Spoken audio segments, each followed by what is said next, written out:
Hello, my name is Vicki Stylianou and I'm the Group Executive for Advocacy and Professional Standards with the Institute of Public Accountants, known as IPA. I want to talk to you today a little bit about no one's favourite topic, and that is compliance. One of the things I really want to focus in on is professional standards. Now, most of you who are in public practice will recall, as will many others, a few years ago we had what was commonly called in the media the PwC scandal. And following that, let's call it a scandal, there were various government inquiries that came out of it. And recently the government responded to the recommendations. But what I really want to talk about a little bit is the professional standards as they apply to accountants.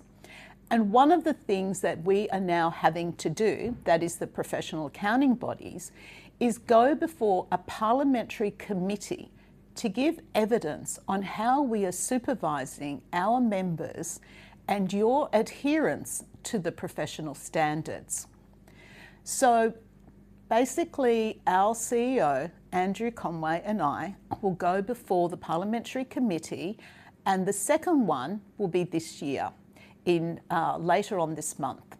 And we will be giving evidence about how compliant our members are with the professional and ethical standards. Now, following from that, one area that I now again want to focus a bit more on is compliance with CPD, continuing professional development, that is training and education. Now, you should all know the requirements for CPD. But one thing you may not know is a change that is about to happen on the 1st of July this year. So in a few months' time, we're going to change from a triennium, that is, we're going to go from CPD compliance being necessary over a 3-year period to a 1-year period.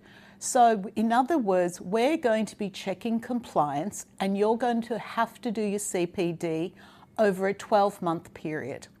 The number of hours won't be changing. You still will have to do 40 hours per year. It will not be a case of waiting until the 2nd or the 3rd year to become compliant. Out of the 40 hours per year, 30 of those hours have to be verified. Usually that means having some kind of program or structure.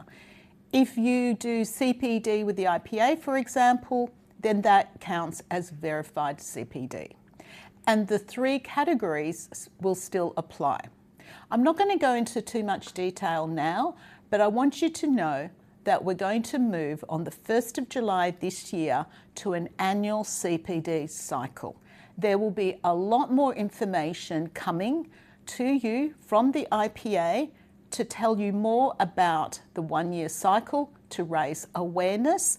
But I'm starting here to tell you now that that's what's going to be happening.